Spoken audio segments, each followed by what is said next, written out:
Hello students, welcome to magnet brains.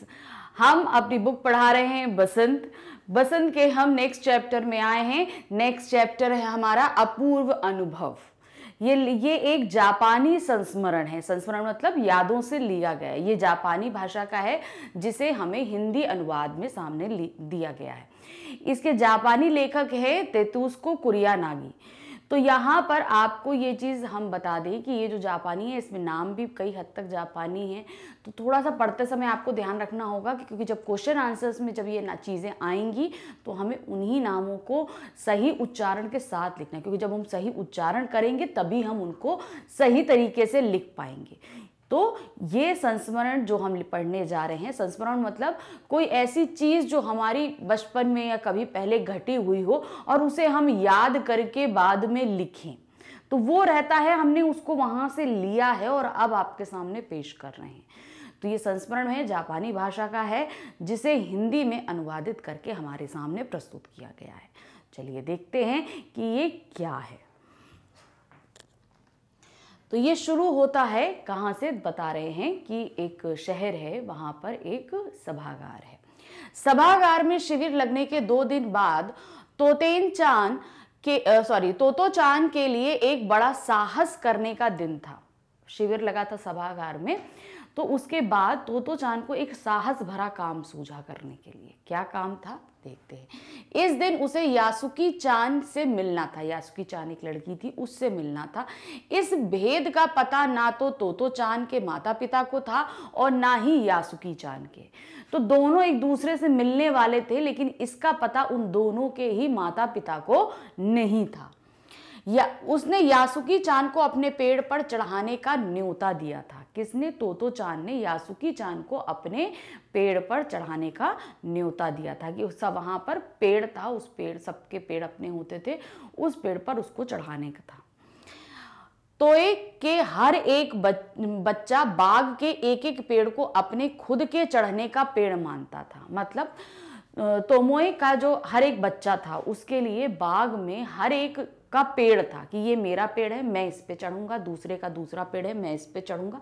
तो हर बच्चे के लिए एक पेड़ डिसाइडेड था और वो उसी पेड़ पर चढ़कर अपना बैठता था और खेलता था। तोतो चान का पेड़ मैदान के बाहरी हिस्से के कोहोन बुत्सु जाने वाली सड़क के पास था। तो उसका जो पेड़ था वो मैदान के एकदम बाहरी हिस्से में था, जहां से सड़क निकलती थी। कहाँ जाने के लिए? कोहोन बुत्सु जाने के लिए सड़क, दूसरे शहर की तरफ जाने के लिए निकलती थी सड़क।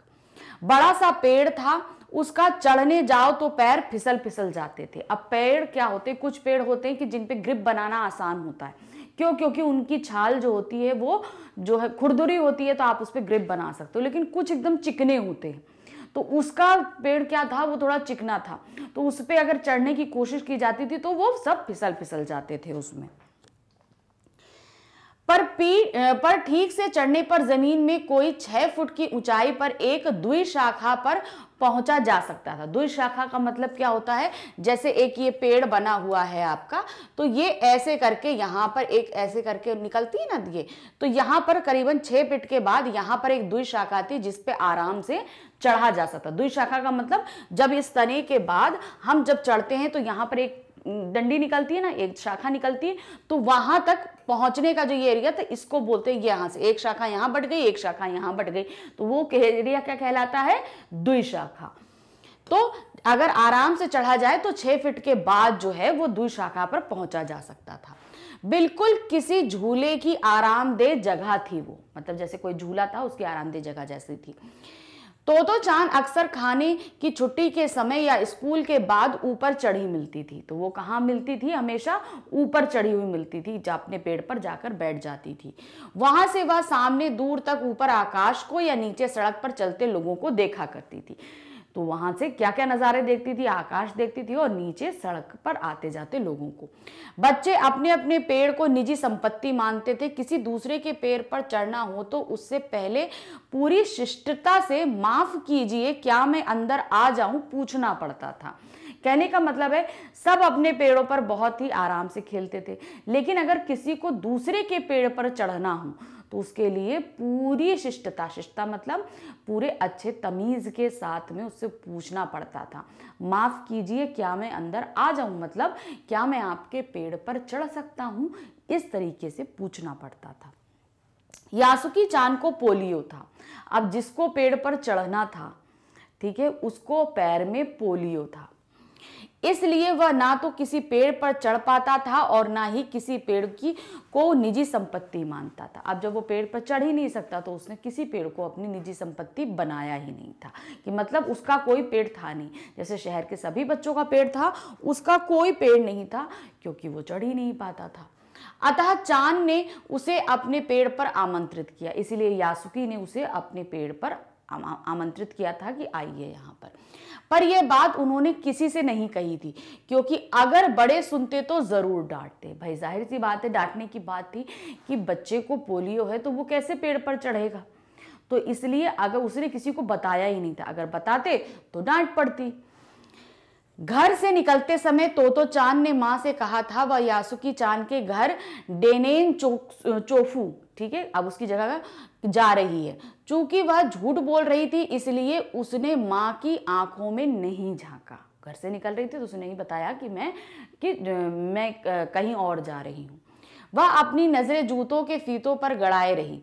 रॉकी ही उसके पीछे पीछे स्टेशन तक गया, उसका भाई था जो उसके पीछे पीछे घर गया। जाने से पहले उसे सच बताए बिना तोतो चांद से रहा नहीं गया। अब वो जब जाने लगी तो उसने अंत में क्या किया, अपने उसको भाई रॉकी को बता दिया कि मैं कहाँ जा रही हूँ, क्या कर रही हूँ। मैं यासुकी चान को अपने पेड़ पर चढ़ने देने वाली हूँ, उसने बताया, उसने ये चीज़ बताई। तब तोतो चांद स्कूल पहुंची तो रेल पास उसके गले के आसपास हवा में उड़ रहा था। मतलब जो क्या कहते हैं, रेल पे चढ़ने के लिए पास बनता होता है, क्योंकि अब स्कूल जाना है तो स्टेशन से रेल लेनी पड़ती थी। ट्रेन जैसे होता है ना, जो लोकल ट्रेन चलती हैं, तो रेल का पास जो था उसके गले में था, वो उड़ रहा था जब वो वहाँ पहुंची। यासुकी चान उसे मैदान में क्यारियों के पास मिला, और जब वो उतरी तो यासुकी उसको कहाँ पर मिला, वहीं पर मैदान में क्यारियों के पास में, जहाँ पर पेड़ पे उनको चढ़ना था वहीं पे मिला। गर्मी की छुट्टियों के कारण सब सूना पड़ा था, उस समय गर्मियों की छुट्टी चल रही थी, स्कूल था नहीं, तो इसलिए सब आसपास एकदम सुनसान पड़ा था। अगर स्कूल का टाइम होता तो सभी बच्चे आसपास अपने पेड़ों पर होते।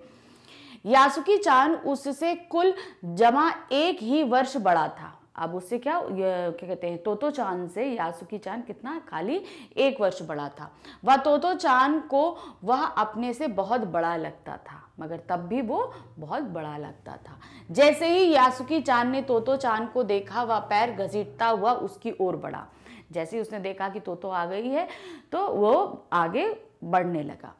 उसके हाथ अपनी चाल को स्थिर करने के लिए दोनों ओर फैले हुए थे। मतलब ऐसे से करके होता ना, चार को उसमें ऐसे से हम संभालेंगे अपने आप को, तो वो ऐसे फैल के हाथ फैला के अपने आप को संभाल के चल रहा था। तोतो चान उत्तेजित थी। वे दोनों आज कुछ ऐसा करने वाले थे जिसका भेद किसी को पता ना था। वह उल्लास में ठिठिया कर हंसने लगी, यासुकी चान भी हंसने लगा। तो अब वो दोनों ऐसी कोई चीज़ करने वाले थे जो उन्हें उत्साहित कर रही थी, जिसकी ना उन लोगों ने पहले कल्पना की थी और ना ही उनके पेरेंट्स इस चीज़ की कल्पना कर सकते थे। अब इस उत्साह में दोनों ने जब एक दूसरे को देखा तो वो दोनों हंसने लगे और इस तरीके से उन दोनों की मुलाकात हुई। तोतो चान यासुकी चान को अपने पेड़ की ओर ले गई और उसके बाद वह तुरंत चौकीदार के छप्पर की ओर भागी। उसको अपने पेड़ के पास ले गई और उसे वहीं खड़ा करके वहां जो बगीचे का चौकीदार था उसकी झोपड़ी की तरफ वो भाग गई। जैसे उसने रात को ही तय कर लिया था, कि उसने रात में तय कर लिया था कि जैसे ही वहां पहुंचेंगे मुझे चौकीदार के पास जाना है। वहां से वह एक सीढ़ी घसीटती हुई लाई। अब जाहिर सी बात है, यासुकी पोलियो से ग्रस्त है तो वो पेड़ ऐसे तो चढ़ नहीं सकता, तो अब उसको चढ़ने के लिए कोई सहारा चाहिए होगा। तो वो क्या लेकर आई, जैसे उसने सोचा था पहले, वो एक सीढ़ी लेकर आई। वहां से उसे तने के सहारे ऐसे लगाया जिससे वह 2 शाखा तक पहुंच जाए। तो अब ये जो पेड़ है, यहां से उसने ऐसे करके जमीन से सीढ़ी ऐसे करके लगा दी, जिससे इससे चढ़ता हुआ ये यहां तक पहुंच जाए आसानी से। तो उसने वो सीढ़ी लगा दी। वह कुर्सी से ऊपर चढ़ी और सीढ़ी के किनारों को पकड़ लिया। अब वो पेड़ के ऊपर चढ़ गई और यहाँ जो सीढ़ी उसने लगा रखी थी, यहाँ से उसने दोनों को पकड़ लिया, दोनों सीढ़ी के दोनों खंभों को पकड़ लिया। तब उसने पुकारा, ठीक है, अब ऊपर चढ़ने की कोशिश करो। अब उसने क्या बोला तोतो से कि अब यासुकी से कि अब तुम ऊपर चढ़ो। यासुकी चान के हाथ पैर इतने कमजोर थे कि वह पहली सीढ़ी पर ही बिना सहारे के चढ़ नहीं पा रहा था। अब उसे पोलियो था तो वो उस पर भी नहीं चढ़ पा रहा था, उसको कमजोरी थी, हाथ पैर दोनों कमजोर थे उसके।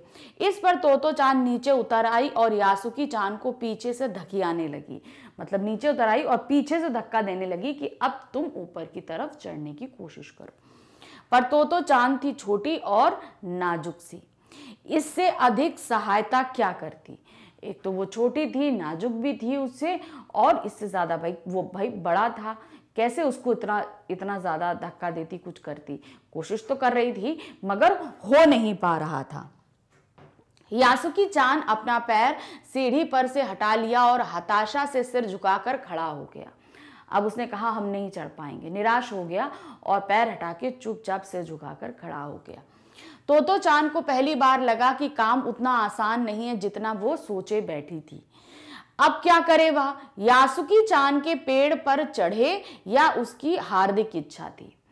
अब उसने सोचा कि हमने तो सोचा था कि हम इसको इस तरीके से चढ़ा लेंगे, लेकिन उसने जितना आसान सोचा था ये उतना आसान काम था नहीं, क्योंकि उसको चढ़ाना मतलब उसको फिर सहारा देना था और सहारा देने के लिए ताकत चाहिए, और क्या था, तो कमजोर थी। तो अब उसने सोचा, अब वो बहुत चाहती थी तो कि यासुकी उसके पेड़ पर चढ़े। उसने बहुत कोशिश करी लेकिन हो नहीं पा रहा था।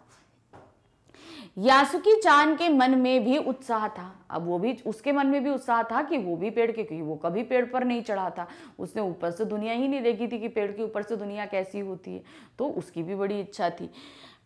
वह उसके सामने गई। उसका लटका चेहरा इतना उदास था कि तोतो चान को उसे हंसाने के लिए गाल फुलाकर तरह तरह के चेहरे बनाने लगे। तो क्या हुआ, यासुकी अब बहुत निराश हो गया था, तो उसका चेहरा लटक गया था। तो जब तोतो उसके पास गई तो वो निराश खड़ा था, तो उसको हंसाने के लिए उसने क्या है, मुंह फुला के ऐसे करके और खूब तरह तरह के चेहरे बना रही थी वो, ताकि वो हंसने लगे, और वो हंसने भी लगा। ठहरो, एक बात सूझी। इतने में उसको एक बात समझ में आई। क्या? ठहरो, मुझे एक बात सूझी। वह फिर चौकीदार के छप्पर की ओर दौड़ी, मतलब फिर कहाँ दौड़ कर गई, फिर चौकीदार की तरफ। हर एक चीज उलट पुलट कर देखने लगी। आखिर उसे एक तिपाई सीढ़ी मिली जिसे थामे रहना भी जरूरी नहीं था। फिर वो होता है ना जो क्या कहते हैं, 2-3 तरफ से ऐसे करके स्टेज बना होता है, ऐसे करके सीढ़ी बनी होती है, इधर भी उसके ऐसे करके स्टेशंस बने होते हैं, इधर भी ऐसे करके बने होते हैं, और ये सामने से भी बने होते हैं। तो ये इसको सपोर्ट की ज़रूरत नहीं होती है, तो इसको आप ऐसे रख दीजिए और चढ़ जाइए। तो ऐसी एक सीढ़ी जो है उसको वहां पर मिल गई जिसे थामे रखना, क्योंकि पहले जो सीढ़ी लेके आई थी उसको पकड़ के रखने की जरूरत थी, अगर पकड़ती नहीं तो वो सीढ़ी गिर जाती। तो इसलिए उसको अब ये जो सीढ़ी मिली थी, इससे क्या हुआ, वो आसानी से यासुकी को अपने पेड़ पर चढ़ा लेती। वह तिपाही सीढ़ी को घसीट कर ले आई और अपनी शक्ति पर हैरान होने लगी। उसको ये लगा मैं इतनी छोटी सी और इतनी बड़ी सीढ़ी घसीट कर ले आई। तिपाही के ऊपरी सीढ़ी दूसरी शाखा तक पहुंच गई, मतलब जब उसने सीढ़ी को यहाँ से ऐसे करके खड़ा किया तो वो यहाँ तक पहुंच गई। अब उसे इस चीज की संतुष्टि हो गई कि अब यहाँ पर इसको पकड़ने की जरूरत नहीं है। देखो, अब डरना मत। अब क्या हुआ, तोतो ने यासुकी से बोला कि अब बिल्कुल डरना मत। उसने बड़ी बहन की सी आवाज में कहा, यह डगमगाएगी नहीं। होता है ना, जैसे हम लोग डर रहे होते तो कोई हमें बड़ा धीरज के साथ देता है, अब डरना नहीं। तो उसी तरीके से तोतो ने यासुकी से बोला कि अब डरना नहीं, ये बिल्कुल भी डगमगाएगी नहीं। यासुकी चान ने घबराकर तिपाही सीढ़ी और पसीने से तरपतर तोतो चान की ओर देखा। अब यासुकी ने सीढ़ी की तरफ देखा, फिर तोतो की तरफ देखा। तोतो सीढ़ी घसीट के लेके आई थी तो वो बिल्कुल पसीने पसीने हुई थी, तो दोनों की तरफ उसने देखा। उसे भी काफी पसीना आ रहा था, खुद यासुकी को भी खूब पसीना आ रहा था। कारण क्या था भाई, एक तो उन लोगों के अंदर घबराहट थी और दूसरा वो लोग खुद मेहनत कर रहे थे ऊपर चढ़ने की, तो इसलिए वो पसीना आना लाजमी था। उसने पेड़ की ओर देखा और तब निश्चय के साथ पांव उठाकर पहली सीढ़ी पर रख दिया। फिर उसने पेड़ की तरफ देखा और निश्चय किया कि आज वो इस पेड़ पर चढ़ के ही रहेगा, और इस निश्चय के साथ उसने अपना पहला कदम सीढ़ी के ऊपर रख दिया। उन दोनों को यह बिल्कुल भी पता ना चला कि कितना समय यासुकी चान को ऊपर तक चढ़ने में लगा। अब उन दोनों ने कोशिश करनी, क्योंकि भाई उसके लिए एक एक पैर रखना मुश्किल हो रहा था। सीढ़ी तो टिका दी, अब पीछे से जो है तो उसको सहारा भी दे रही थी। तो अब इन लोगों की कोशिश करने में कितना समय निकल गया, ये इन दोनों को ही अंदाजा नहीं रहा। दोनों कोशिश करते करते चढ़ते रहे। सूरज का ताप उन पर पड़ रहा था, पर दोनों का ध्यान यासुकी चान के ऊपर तक पहुंचने में रमा था। अब क्या था, सूरज एकदम पूरे ताप पे था, तो धूप अच्छे से पड़ रही थी, मगर उन लोगों को उस सूरज की कोई फिक्र नहीं थी। उन लोगों का ध्यान कहाँ लगा था कि किसी भी तरीके से यासुकी तोतो के पेड़ पर चढ़ जाए। तो दोनों उसी कोशिशों में लगे हुए थे और करते ही जा रहे थे। तो सूरज का जो गर्मी थी, जो धूप थी, जो तपिश थी, वो चीज उनको महसूस ही नहीं हो रही थी। तोतो चान नीचे से उसका एक एक पैर सीढ़ी पर धरने में मदद कर रही थी। अब एक पैर रखा तो दूसरा पैर उसका चढ़ाने में ऐसे ऐसे करके मदद कर रही थी, नीचे से चढ़ाने में। अपने सिर से वह उसके पिछले हिस्से को स्थिर करती, और सिर से क्या कर रही थी, उसको पिछला हिस्सा जैसे वो चढ़ रहा था तो ऐसे सिर से टिकाई थी, और एक एक पैर ऐसे ऐसे करके उसका रखने में मदद कर रही थी कि किसी तरीके से वो ऊपर चढ़ जाए। यासुकी चान पूरी शक्ति के साथ जूझ रहा था और आखिर वह ऊपर पहुंच गया। मतलब दोनों बहुत मेहनत कर रहे थे और मेहनत करते करते आखिरकार यासुकी ऊपर तक पहुंच गया। हुर्रे! पर उसे अचानक सारी मेहनत बेकार लगने लगी। तोतो चान तो सीढ़ी पर से छलांग लगाकर दुशाखा तक पहुंच गई, पर यासुकी चान को सीढ़ी से पेड़ पर लाने की हर एक कोशिश बेकार रही। कहने का मतलब क्या है, वो तो जैसे ऊपर पहुंची तुरंत एक छलांग लगाकर दुशाखा मतलब डाल पर पहुंच गई, लेकिन अब यासुकी कैसे उस सीढ़ी से ऊपर जाए उसको समझ में नहीं आ रहा था। यासुकी चान सीढ़ी थामे तोतो चान की ओर ताकने लगा। तोतो चान की रुलाई छूटने लगी। अब क्या है, यहां तक तो मेहनत करके आ गए, लेकिन अब मुसीबत की क्या करें। वो सीढ़ी थामे खड़ा है, वो एक उसकी तरफ यासुकी तोतो चान की तरफ देख रहा है, और तोतो चान का क्या है, एकदम रोने जैसा चेहरा हो गया कि अब वो क्या करे, किस तरीके से उसको लेकर। इतनी मेहनत करके हम ऊपर डाली तक तो पहुंच गए, लेकिन अब उसको डाली के ऊपर कैसे लेकर आए। डाली के पास तक पहुंच गए, अब उसे डाली के ऊपर कैसे लेकर आए। उसने चाहा कि यासुकी चान को अपने पेड़ पर आमंत्रित कर तमाम नई नई चीजें दिखाएगी, क्योंकि तोतो ने यह सोचा हुआ था कि यासुकी को जब वो ऊपर लेकर आएगी तो अपने पेड़ से बहुत सारी नई नई चीजें दिखाएगी, लेकिन ये सफल होते नहीं दिख रहा था। पर वह रोई नहीं, रुलासी सी थी लेकिन वो रोई नहीं। उसे डर था कि उसके रोने पर यासुकी चान भी रो पड़ेगा। उसको डर था कि अगर मैं रो दूंगी तो यासुकी भी, क्योंकि यासुकी खुद पहले कमजोर था, वो पोलियो का शिकार था। अगर वो सामने वाला अपनी हिम्मत हार जाएगा तो वो भी परेशान हो जाएगा। उसने यासुकी चान का पोलियो से पिचकी और अकड़ी उंगलियों वाला हाथ अपने हाथ में लिया। दोनों हाथों को पकड़ा। तोतो चान ने यासुकी के दोनों हाथों को पकड़ा। उसके खुद के हाथ से वह बड़ा था, मतलब तोतो के हाथ से यासुकी के हाथ दोनों बड़े थे, लेकिन तब भी उसने उन दोनों हाथों को बहुत अच्छे से पकड़ा। उंगलियां भी लंबी थी। देर तक तोतो चान उसका हाथ थामे रही, तब बोली, तुम लेट जाओ, मैं तुम्हें पेड़ पर खींचने की कोशिश करती हूँ। अब सीढ़ी के ऊपर तक पहुंच गए तो उसने कहा, अब तुम लेट जाओ, मैं तुमको खींचती हूँ, खींचूंगी तो तुम इसके ऊपर आ जाओगे। उस समय दुशाखा पर खड़ी तोतो चान द्वारा यासुकी चान को पेड़ की ओर खींचते अगर कोई बड़ा देखता तो वह जरूर डर के मारे चीख उठता। उसे वे सच में जोखिम उठाते ही दिखाई देते। अब क्या था, खींचने का काम हो रहा था। अब सोचिए, जरा सा डिसबैलेंस और दोनों नीचे आ सकते थे, तो ये जोखिम का काम ही था। अब उससे वो जो है छोटी सी लड़की जो है वो यासुकी को खींचने में लगी थी। यासुकी से छोटी थी वो, तो उसको खींच रही थी वो, कि खींच कर किसी तरीके से उसको शाखा के ऊपर ले आए। अब वो खींच रहे थे, अगर कोई देखता तो वाकई जोखिम भरा काम था, क्योंकि जरा सा खतरा और दोनों को चोट लग सकती थी। और जबकि यासुकी पहले ही पोलियोग्रस्त था तो ये बात और ज़्यादा मुश्किल हो सकती थी। पर यासुकी चान को तोतो चान पर पूरा भरोसा था। वह खुद भी यासुकी चान के लिए भारी खतरा उठा रही थी। उसे खतरे का पता था, लेकिन खुद भी वो खतरा में थी। अपने नन्हे हन्हे हाथों से वह पूरी ताकत से यासुकी चान को खींचने लगी। बादल का एक बड़ा टुकड़ा बीच बीच में छाया करके उन्हें कड़कती धूप में भी बचा रहा था। मतलब धूप के दोपहर का समय था और बीच बीच में क्या हो रहा था, बादल भी आ रहे थे, तो बादल का कोई बड़ा टुकड़ा आ जाता तो थोड़ी देर उन्हें धूप से राहत भी मिल जाती थी। जो धूप से उनके काम को और मुश्किल बना रखा था, तो वो भी उनके लिए थोड़ा सा आसान हो जा रहा था। बीच में हल्की हल्की छांव आ रही थी। काफी मेहनत के बाद दोनों आमने सामने पेड़ की दुई शाखा पर थे। अब इस खींचातानी के बाद आखिरकार यासुकी और तोतो-चान दोनों ही शाखा में आमने सामने आकर बैठ गए। पसीने से तरबतर अपने बालों को चेहरे पर से हटाते हुए तोतो-चान ने सम्मान से झुककर कहा, मेरे पेड़ पर तुम्हारा स्वागत है।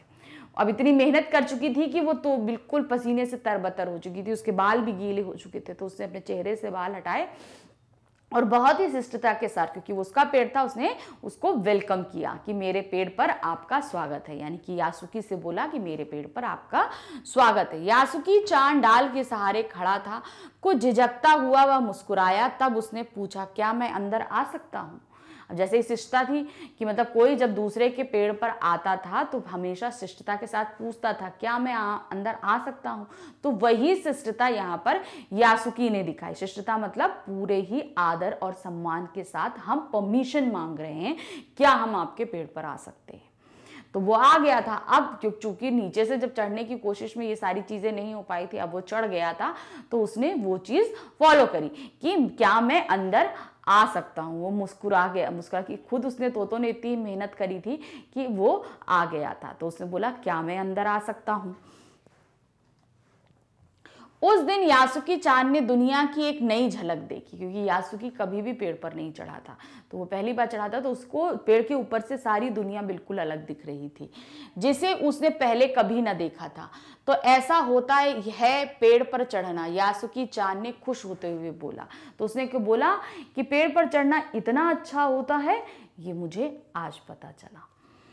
वे बड़ी देर तक पेड़ पर बैठे बैठे इधर उधर की गप्पे लड़ाते रहे। बहुत देर तक बैठे रहे और इधर उधर बोले, मेरी बहन अमेरिका में है। कौन बोली कि मेरी बहन अमेरिका में है। उसने बताया है कि वहाँ एक चीज़ होती है, टेलीविज़न।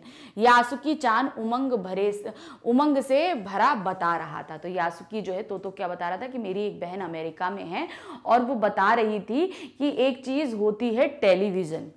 वह कहती है कि जब वह जापान में आएगा तो हम घर बैठे बैठे ही सुमो कुश्ती देख सकेंगे। तो उसने बताया कि जब ये टेलीविज़न जापान में आएगा तो हम घर बैठे बैठे वहीं उसी में ही जो है सुमो कुश्ती देख सकेंगे। अब देखिए कितनी समय पुराने समय की बात है, तब जब टेलीविज़न जापान में नहीं था, सिर्फ अमेरिका में था। तो यानी कि बहुत पहले की बात है। वह कहती है कि टेलीविज़न एक डिब्बे जैसा होता है। तो फिर क्या कहते हैं, यासुकी क्या बोला कि वो बोलती है कि जो क्या कहते हैं पेड़ जो टेलीविज़न है वो एक डिब्बे के समान होता है। तोतो चान उस समय यह तो ना समझ पाई कि यासुकी चान के लिए जो कहीं भी दूर तक नहीं जा सकता, घर बैठे चीज़ों को देख लेने के क्या अर्थ होते हैं।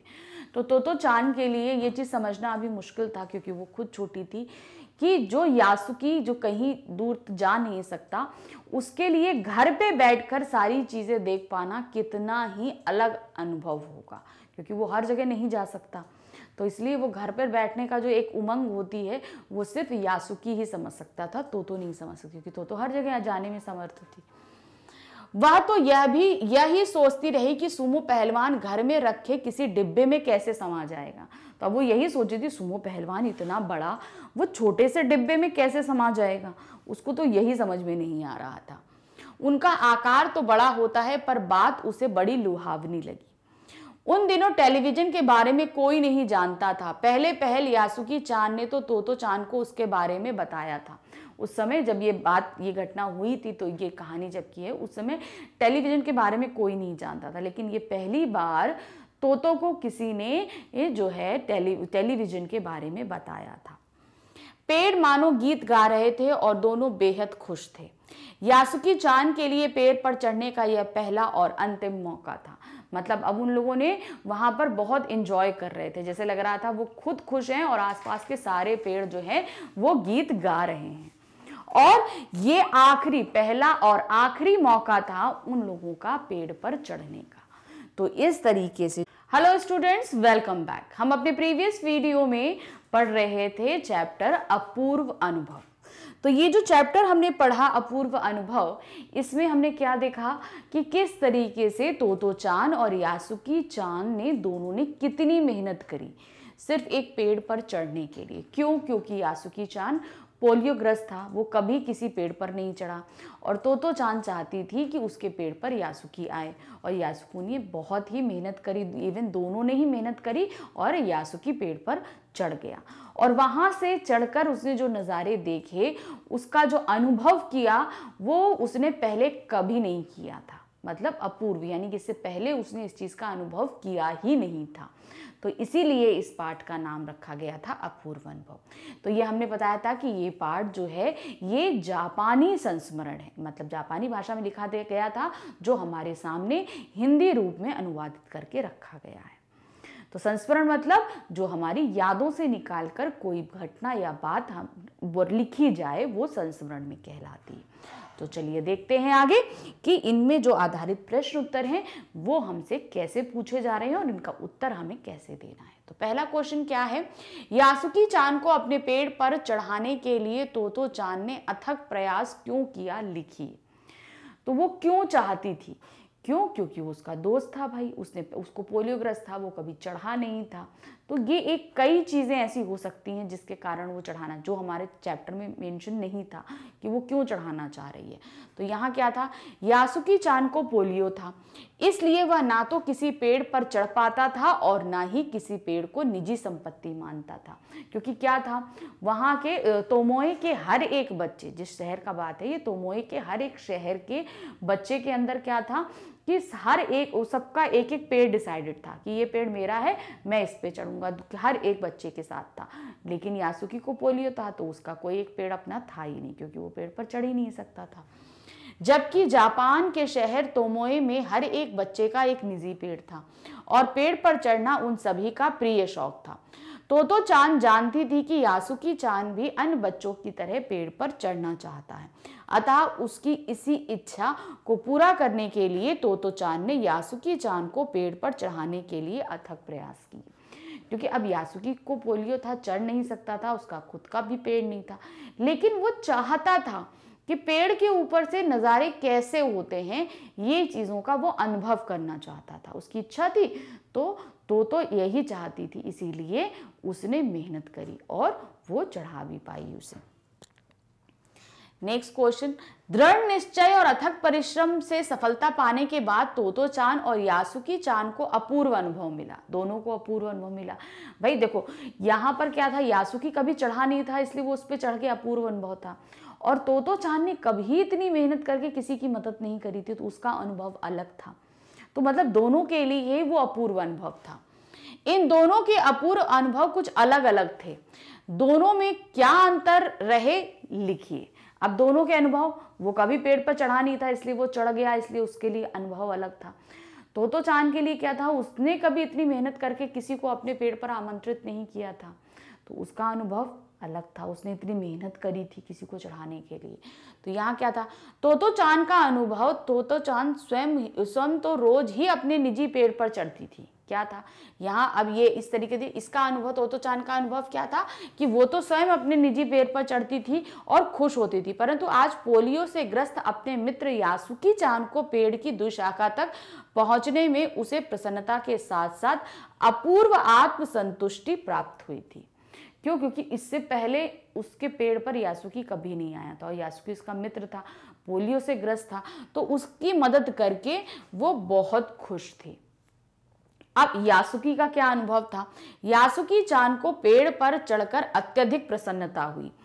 उसके मन की ऐसी इच्छा पूरी हुई जो उसके लिए असंभव थी। उसने पेड़ पर चढ़कर पहली बार दुनिया को निहारा था। उसने वो अनुभव किया था जो उसके लिए असंभव था।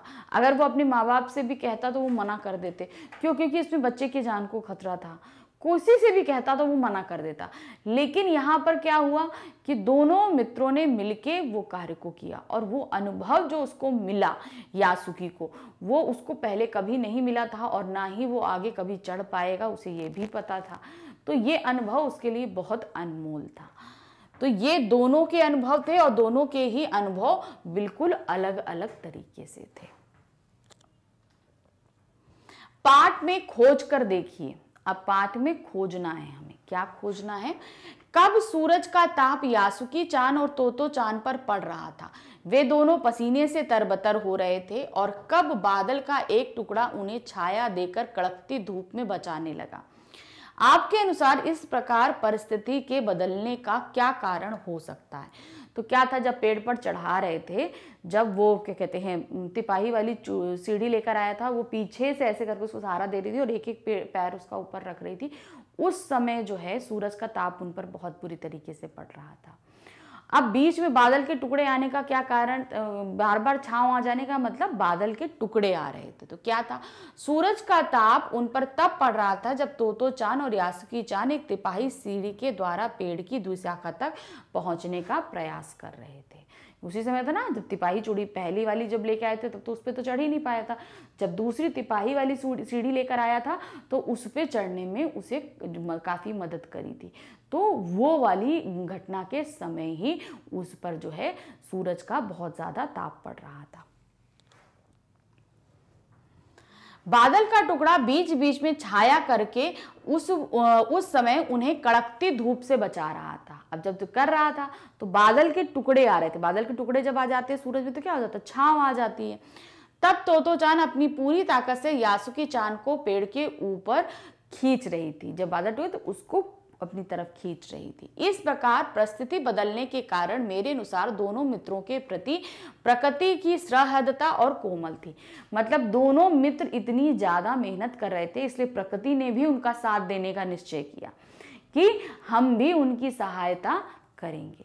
इसलिए वो लोग भी जो है, प्रकृति भी उनकी प्रति जो है बहुत ही नर्म स्वभाव में आ गई थी। प्रकृति भी चाहती थी कि दोनों बच्चे अपने अपने प्रयास में सफल हों। तो इस तरीके से 3 चीजें पूछी गई थी। कब ये घटना घट रही थी, बादल के टुकड़े आने का क्या मतलब था, और ये परिस्थितियां क्यों बदल रही थी। तो ये सारी इस तरीके से बदल रही थी।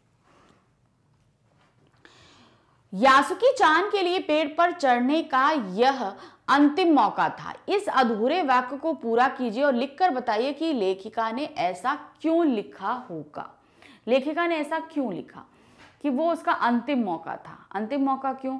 भाई वो पोलियो ग्रस्त था, तो अब उसकी मित्र ने तो चढ़ा दिया, आगे क्या कोई ऐसी मदद करे ना करे, क्योंकि वो खुद तो कभी चढ़ ही नहीं सकता था।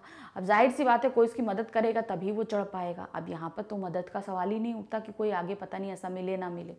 तो लेखिका ने ऐसा इसलिए लिखा होगा क्योंकि एक तो यासुकी चान पोलियो से पीड़ित था और वह स्वयं पेड़ पर चढ़ने में असमर्थ था। दूसरा, तोतो चान बहुत जोखिम उठाकर अपने माता पिता को बिना बताए उसे पेड़ पर चढ़ा पाई थी, परंतु शायद वह दोबारा ऐसा कभी ना कर पाए, क्योंकि ये उसने बहुत मेहनत के साथ करके उसको चढ़ाया था। क्या पता वो दोबारा कर पाए ना कर पाए इतनी मेहनत, और माता पिता को पता चल जाएगा तब तो डांट पड़ेगी। बिना बताए उनके काम हो रहा था, तो ये थोड़ा मुश्किल कार्य था। तो यहाँ पर चीजें बदल रही थी। नेक्स्ट क्वेश्चन, तोतो चान ने अपनी योजना को बड़ों से इसलिए छिपा लिया कि उसमें जोखिम था, मतलब उसमें खतरा था। बड़ों से क्यों छिपाया था? क्योंकि उसमें खतरा था। यासुकी चान के गिर जाने की संभावना थी, फिर भी उसके मन में यासुकी चान को पेड़ पर चढ़ाने की दृढ़ इच्छा थी। मतलब अब इसमें यासुकी को चोट लग सकती थी, लेकिन तब भी उसके अंदर दृढ़ निश्चय था कि वो यासुकी को अपने पेड़ पर चढ़ाएगी। ऐसी दृढ़ इच्छाएं बुद्धि और कठोर परिश्रम से अवश्य पूरी हो जाती हैं। अगर हम कोई चीज दृढ़ कर लें तो हम अगर कठोर मेहनत करें और एकदम अच्छी सी बुद्धि लगाएं बढ़िया से, तो क्या होगा, वो पूर्ण हो सकती हैं। आप किस तरह की सफलता के लिए तीव्र इच्छा और बुद्धि प्रयोग कर कठोर परिश्रम करना चाहते हैं? आपकी क्या इच्छा है? अब यहाँ पर सबकी अलग अलग इच्छा होगी। तो क्या आप ऐसा कौन सा काम करना चाहते हैं जिसमें तीव्र यानी कि तेज बुद्धि और कठोर परिश्रम की जरूरत है, ये आपको बताना है। तो यहाँ पर हम कुछ ऐसे कार्यों के लिए कठिन परिश्रम और बुद्धि का प्रयोग करेंगे जिसमें हम किसी के चेहरे पर मुस्कुराहट ला सके अथवा किसी के लिए असंभव कार्य को संभव कर सकें। तो ये कोई भी ऐसे कार्य आपके दिमाग में अगर कोई ऐसा भी कार्य आता है जो आप करना चाहते हैं तो आप वो भी लिख सकते हैं। तो सब यहाँ पर आपको अपनी सोच के हिसाब से लिखना है, तो सभी के आंसर यहाँ पर अलग अलग हो सकते हैं कि आप क्या सोच रहे हो, आप ऐसा कौन सा काम करेंगे जिसमें तीव्र बुद्धि और कठोर परिश्रम की जरूरत होगी। क्वेश्चन नंबर 6, अपनी मां से झूठ बोलते समय तोतो चान की नजरें नीचे क्यों थी? अब जाहिर सी बात है, जब हम झूठ बोलते हैं तो हमें पता है कि हम गलत कार्य कर रहे हैं, तो हम कभी भी किसी की नज़र में नज़र नहीं बनाए, क्योंकि वो झूठ बोल रही थी इसलिए वो अपनी माँ की नज़रों में नहीं देख पा रही थी। अगर हम सच बोलते हैं तो हम किसी की भी आंख में देखकर वही बात कर सकते हैं। अब उसको पता था तोतो कि वो झूठ बोल रही है, तो इसलिए उसने बिना माँ की आंखों में आंख डाले ये बोल दिया था कि वो अपनी दोस्त के यहाँ जा रही है। तो यहाँ पर वो नीचे जूते के फीते बांध रही थी और उसे बांधते बांधते ये चीज़ कही थी। कहीं उसका झूठ पकड़ा ना जाए इसलिए अपनी माँ से झूठ बोलते समय तोतो चान की नज़रें नीचे थी। तो ये देखिए, माँ क्या होती है, वो तुरंत झट से पहचान जाती है। अगर वो आंखों में देखती तो माँ तुरंत जान जाती कि ये कुछ झूठ बोल रही है, इसलिए भी उसने अपनी नज़रें हटाई थी। अब हम लास्ट क्वेश्चन पे आ गए। यासुकी चान जैसे शारीरिक चुनौतियों से गुजरने वाले व्यक्ति के लिए चढ़ने उतरने की सुविधाएं हर जगह नहीं होती। जाहिर सी बात है, क्या है, जो लोग शारीरिक रूप से कमज़ोर होते हैं, मतलब कहीं पैर का है कहीं हाथ का है, तो उनके चढ़ने उतरने के लिए हर जगह सुविधाएं मौजूद नहीं होती हैं। लेकिन कुछ जगहों पर ऐसी सुविधाएं दिखाई देती हैं। उन सुविधा वाली जगहों की सूची बनाइए। लेकिन कुछ जगहों पर क्या होता है, ऐसे लोगों के लिए सुविधाएं होती हैं। तो ये जगहें क्या होती हैं? हमने हर जगह कई जगह देखा है कि ऐसी बहुत सी जगहें होती हैं जहाँ पर आप देखेंगे व्हील चेयर का इंतज़ाम होता है, या सीढ़ियों की जगह जो है चढ़ने के लिए अच्छे से स्लाइडर्स बने होते हैं। तो ऐसे लोगों के लिए ये जगहें होती हैं। तो वो जगहों के नाम आपको लिखने हैं। तो यहाँ पर क्या है, निजी या सरकारी अस्पताल होते हैं, बहुत से अस्पताल होते हैं, लगभग सभी अस्पतालों में इस तरह की सुविधाएं होती हैं जहाँ पर जो शारीरिक रूप से कमज़ोर होते हैं उनके चढ़ने उतरने के लिए अलग से सुविधाएं दी होती हैं। बस अड्डों, रेलवे स्टेशन, विमानतलों, शॉपिंग मॉलों और रेलवे स्टेशन में जो मेट्रो रेलवे स्टेशन होते हैं उनमें भी अब ऐसी सुविधाएं उपलब्ध हैं। जैसे स्थानों में शारीरिक चुनौतियों से गुजरने वाले व्यक्तियों के लिए चढ़ने उतरने के लिए विशेष रैंप या लिफ्ट की सुविधाएं दी जाती हैं, अलग से रैंप दिए जाते हैं। जैसे कहीं पर होता है सीढ़ियाँ दी गई, अब सीढ़ियों पे क्या होता है, नहीं चढ़ पाते, तो रैंप्स बनाए जाते हैं कि उन पे वो ईजिली चढ़ सकें। जैसे उनकी व्हील चेयर है, या वो क्या कहते हैं, आप कुछ भी डंडी वगैरह लेकर चल रहे हैं, कुछ भी लेकर चल रहे हैं, तो वो उनके लिए अच्छे से सुविधा हो कि वो चढ़ सकें, उतर सकें। तो ये ऐसी कुछ जगहें हैं जहाँ पर ये सुविधाएं मौजूद होती हैं। इसके अलावा आपको कहीं और भी अगर ऐसी सुविधाएं देखने को मिलती हैं तो आप वो भी कर सकते हैं। इसको आप बहुत ज़्यादा क्रिएटिव बनाने के लिए उन जगहों की तस्वीरें भी लगा सकते हैं। जैसे आप कहीं गए हैं, फ़ोटो ले लीजिए, उन फ़ोटो को खींच के उनको प्रिंट करवा के आप इनमें लगा सकते हैं और उनको लेबलिंग कर सकते हैं कि ये जगहें ऐसी थी जहाँ पर मैंने ये सुविधाएँ देखी कि इस तरीके से ये सुविधा थी। ऐसे आप मेंशन भी कर सकते हैं। तो इस तरीके से इस पार्ट के सभी प्रश्नोत्तर मैंने आपको अच्छे से समझाए। देखिए, इन प्रश्नोत्तरों में कुछ चीज़ें आपको क्रिएटिव करने के लिए भी दी गई थी, आप उनको भी कर सकते हैं। कुछ अपनी सोच समझ के साथ करनी थी तो उनको भी आपको सोच समझ के साथ करना था। कुछ चैप्टर से रिलेटेड प्रश्न थे, ऐसे हमारे पास सभी पार्ट में आ रहे हैं। तो यहाँ जहाँ पर हमारे पास अपनी सोच के साथ लिखने वाले होते हैं वहाँ पर आप बहुत सोच समझ कर लिखिएगा, क्योंकि ऐसा होता है कि जब हम अपनी सोच से लिखना शुरू करते हैं तो हम कुछ ज़्यादा ही लंबा लिख जाते हैं। ऐसा नहीं है, क्योंकि यहाँ पर वर्ड लिमिट्स हैं, ज़्यादा से ज़्यादा आप 40 से 50 शब्दों के अंदर ही लिखिएगा, इससे ज़्यादा शब्दों का इस्तेमाल नहीं करिएगा। तो इस तरीके से ये पार्ट हमारा यहाँ पर ख़त्म होता है। नेक्स्ट पार्ट लेकर हम जल्दी ही आपके सामने उपस्थित होंगे। Thank you, bye bye.